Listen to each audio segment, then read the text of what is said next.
Welcome back students. Last 2 lectures में हमने fundamental unit of life chapter में से टॉप मोस्ट साइंटिस्ट के बारे में भी डिस्कस कर लिया।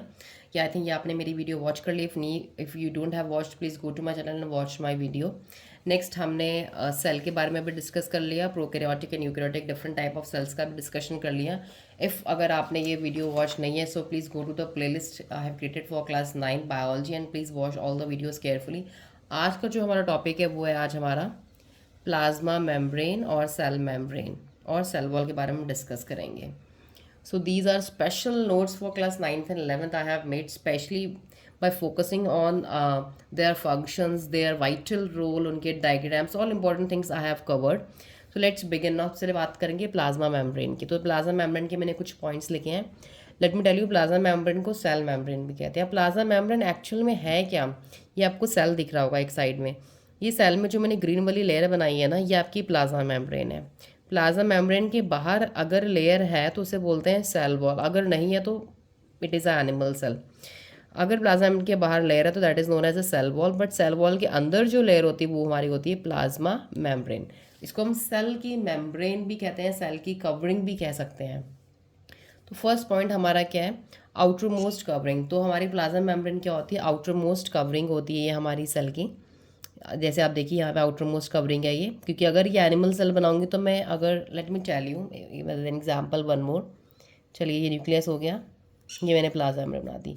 तो ये होती है प्लाज्मा मेम्ब्रेन। किसकी प्लाज्मा मेम्ब्रेन है ये? Animal cell. ये मैंने एनिमल सेल बना दिया फॉर एग्जांपल, और ये प्लांट सेल लिख सकते हो क्योंकि प्लांट सेल में सेल वॉल होती है, एनिमल सेल में सेल वॉल नहीं होती है।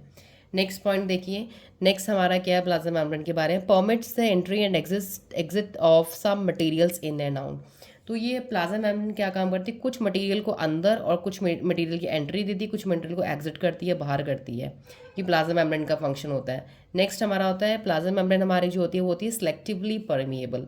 सिलेक्टिवली परमिएबल मतलब सिलेक्ट करती है, परमिएबल मतलब जो चीज़ अपने से चीज़ों को आर पार कर सके वो परमिएबल होती है, which can give the entry in and out. तो जो हमारी प्लाज्मा मेम्ब्रेन है वो सिलेक्टिवली परमिएबल है। क्यों? क्योंकि वो CO2 O2 move across the cells membrane by diffusion, क्योंकि वो कुछ ही चीज़ों को अपने अंदर लेके आती हो, कुछ ही चीज़ों को बाहर, यानी कि वो सब चीज़ों की एंट्री अपने अंदर कर ले या अपने पूरे सेल का कंटेंट बाहर निकाल के फेंक दे, ऐसा नहीं है। कुछ ही चीज़ों की एंट्री, कुछ ही चीज़ों की जो कुछ ही मॉलिक्यूल्स की वो एंट्री करती है। अब देखिए जैसे हमारी जो गैसेज होती हैं वो सेल के अंदर, क्योंकि सेल्स भी हमारे रेस्पायर करते हैं, तो गैसेज सेल तक कैसे पहुंचती हैं? CO2 oxygen move across the cell membrane by diffusion. तो हमारे सेल्स के अंदर जो CO2 और जो ऑक्सीजन गैसेज जाती हैं वो कैसे जाती हैं? Bye diffusion. क्योंकि हम जब हम ऑक्सीजन हमारे सेल्स में जाते हैं तभी हमें एनर्जी मिलती है, और वही एनर्जी हमारी जो बॉडी है, पूरी बॉडी का जो भी मेंटेनेंस है सब वो एनर्जी ही करती है। तो अब देखिए डिफ्यूजन क्या होता है? डिफ्यूजन की हेल्प से ये प्रोसेस होगी। तो डिफ्यूजन क्या है? Diffusion the movement of molecules from a region of high concentration to the region of low concentration. जब मॉलिक्यूल्स जो होते हैं वो मूव करते हैं हाई कॉन्सेंट्रेशन से लो कॉन्सेंट्रेशन में, तो उसे बोलते हैं डिफ्यूजन। तो डिफ्यूजन एक मीन्स ऑफ ट्रांसपोर्ट है, ट्रांसपोर्टेशन करने का एक तरीका है जो कि हमारी सेल मेम्ब्रेन करवाती है। डिफ्यूजन किसके लिए? गैसेस के मूवमेंट के लिए डिफ्यूजन भी करवाती है।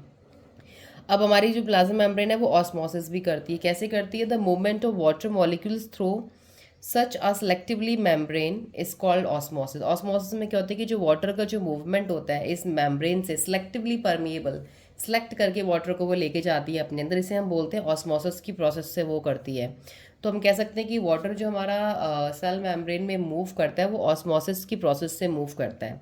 अब देखिए जो ऑस्मोसिस होता है ना, ये हमारी, अगर मैं बहुत ही यूजुअल डेली लाइफ में एक एग्जांपल दूँ आपको, तो you would have been remember कि आपने रेजिन्स देखी होंगी, किशमिश।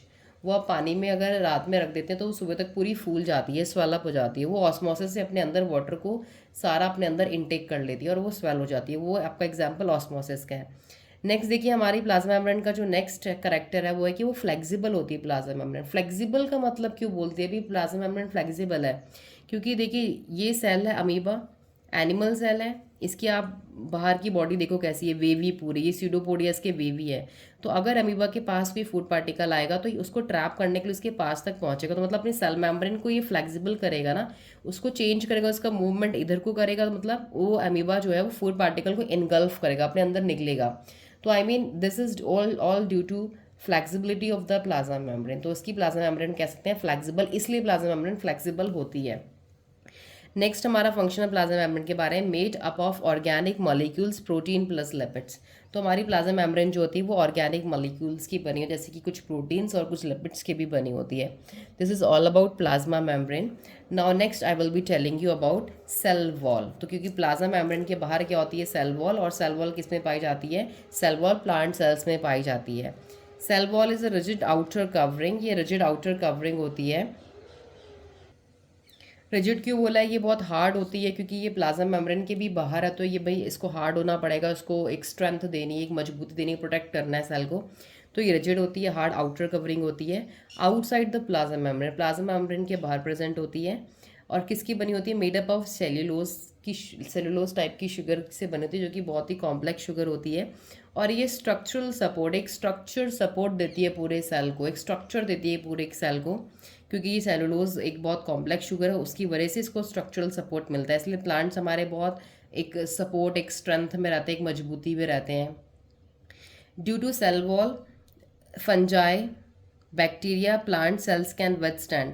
इनकी सेल वॉल की वजह से, जो इनके अंदर सेल वॉल है जिस केमिकल की बनी है सेलुलोज की वजह से, फंजाई और बैक्टीरियल और प्लांट सेल्स, इनमें ये आराम से they can withstand greater changes in the surrounding conditions. ये अपने आसपास जो, अगर हम इन सेल्स को, प्लांट फंजाई के सेल्स को या बैक्टीरिया के सेल को हम कहीं रख देते हैं किसी भी सोल्यूशन में आसपास, और ये बहुत ही ग्रेटर चेंजेस को ये आराम से झेल लेते हैं विदाउट बस्टिंग देयर सेल्स। इनके सेल भी नहीं बस्ट होते, ये उन चेंजेस को आराम से झेल लेते हैं, बिकॉज इनके पास प्रेजेंस होती है सेल वॉल की। This is all about plasma membrane and cell wall. So in next lecture I will be telling you about tonicity and different type of solutions like isotonic, hypotonic and hypertonic. So these notes are enough for class 9th and 11th to write in your exam, and because I am covering all the important functions as well as their important pictures and diagrams. Thank you and stay tuned.